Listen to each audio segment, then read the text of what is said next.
الله الرحمن الرحيم صلى الله على النبي وآله صلى الله عليه وسلم صلاة وسلاما عليك يا رسول الله صلى الله على النبي وآله صلى الله عليه وسلم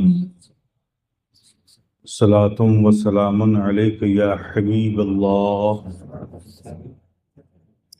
صلى الله على النبي وآله صلى الله عليه وسلم صلاة وسلام عليك يا نبي الله نور یزداں مدد سید و سلطان مدد شاہ شاہاں مدد فخر رسولاں مدد توئی سرکار دو عالم توئی مقصود حیات مالک کون و مکان کعبہ ایمان مدد در گلو توق غلامی شہ اشرف دارم یا حبیبی بطفیل شہ سمنا مدد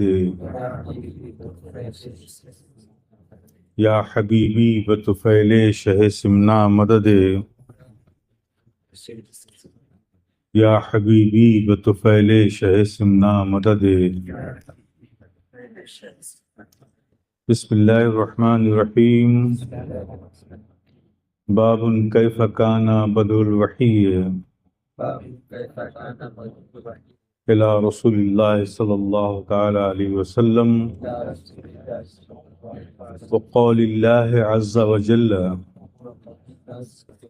ان اوحینا الیک کما اوحینا الى نوح والنبیین من بعده حدثنا الحمیدی قال حدثنا سفیان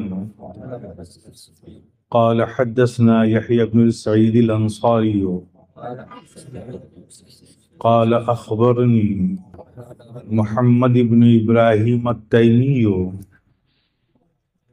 أنه سمع علقمة بن الوقاص الليثي يقول سمعت عمر بن الخطاب رضي الله تعالى عنه على المنبر يقول سمعت رسول الله صلى الله عليه وسلم يقول إنما الأعمال بالنيات وإنما لامرئ ما نوى فمن كانت هجرته إلى دنيا يصيبها أو إلى امرأة ينكحها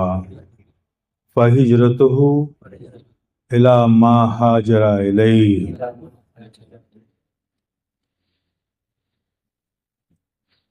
حضرت امام بخاری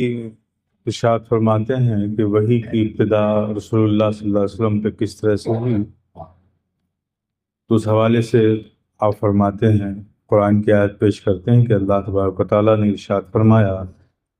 کہ جس طرح سے ہم نے وحی نازل کی حضرت نوح پر اور ان کے بعد کے سارے نبیوں پر، اسی طرح سے ہم نے وحی نازل کی محمد رسول اللہ صلی اللہ تعالیٰ علیہ وسلم پر۔ یہ بات یہاں ختم ہو گئی باب کے حساب سے۔ اس کے بعد حضرت امام بخاری ایک دوسری بات شروع کرتے ہیں، وہ فرماتے ہیں کہ ہم سے حدیث بیان کی حمیدی نے، انہوں نے کہا کہ ہم سے حدیث بیان کی سفیان نے، انہوں نے کہا کہ ہم سے حدیث بیان کی یحییٰ ابن سعید انصاری نے، وہ فرماتے ہیں کہ ہم نے سنا محمد، ہم کو خبر دی محمد ابراہیم تیمی نے، اور وہ فرماتے ہیں کہ ہم نے سنا علقمہ ابن وقاص اللیثی کو یہ کہتے ہوئے یقول سمعت عمر بن الخطاب، حضرت عمر الخطاب رضی اللہ تعالیٰ عنہ کو ممبر پر کہتے ہوئے سنا فرماتے ہیں کہ نبی کریم صلی اللہ تعالی وسلم سے ہم نے سنا کہ یقول انما الاعمال بالنیات، انہوں نے فرمایا کہ اعمال کا دار و مدار نیت پر ہے، اس کے لیے وہی ہے جس کی اس نے نیت کی۔ تو جس نے دنیا کو حاصل کرنے کے لیے یا کسی عورت سے نکاح کرنے کے لیے ہجرت کی تو اس کی ہجرت اسی کی طرف ہے۔ یہ اس حدیث کا ترجمہ ہو گیا جو آپ نے سنا۔ ظاہر ہے کہ باب باندھا گیا ہے کہ وحی کی ابتدا کیسے ہوئی، اور پہلی حدیث جو پیش کرتے ہیں اس کا اس سے کوئی تعلق نہیں ہے۔ تو دراصل امام بخاری اس کے احساس پیدا کرانا چاہتے ہیں آپ میں کہ صرف عمل کسی کام کا کرنا ہی صرف نتیجے کے لیے کافی نہیں ہے، اچھے نتیجے کے لیے کافی نہیں ہے، عمل کے لیے اخلاص بھی چاہیے، نیت بھی ویسی چاہیے۔ نیت اگر آپ کی صادق ہے، مخلص ہے، اخلاص ہے اس میں، تو پھر آپ کا جو بھی عمل ہے اس کا نتیجہ آپ کے عمل کے مطابق ہی ہوگا، جیسی نیت ہوگی ویسی عمل ہوگا۔ اب آپ بخاری شریف پڑھ رہے ہیں، اگر یہ نیت ہے کہ ہم کو بخاری شریف پڑھنا ہے اور اسے مکمل کر کے سند حدیث حاصل کرنی ہے اور فضیلت کی سند حاصل کرنی ہے، تو ظاہر ہے کہ سند تو مل جائے گی، نیت ایسی ہے تو سند بھی مل جائے گی۔ لیکن اگر آپ نے نیت یہ رکھی کہ ہمیں اس بخاری شریف کے ذریعے جاننا ہے کہ ہمارے آقا صلی اللہ تعالیٰ علیہ وسلم ہمیں کس طرح کی زندگی جینے کا سلیقہ عطا فرما رہے ہیں، ہمیں کس طرح سے جینا چاہیے جس سے ہمارے آقا خوش ہوتے ہیں، اگر یہ نیت رکھ کر آپ نے بخاری شریف میں جمع کی ہوئی حدیثوں کو پڑھا اور اسے ذہن میں رکھا، تو یقیناً اس بخاری شریف کے پڑھنے عملی طور پہ آپ کی زندگی پر ہوگا۔ اگر صرف پڑھنے کی نیت سے آپ نے پڑھا تو پھر سند مل جائے گی، لیکن ان حدیثوں کے پڑھنے کا آپ کی زندگی پر عملی طور پہ کوئی اثر نہیں ہوگا۔ اس لیے پہلے ہی حدیث کے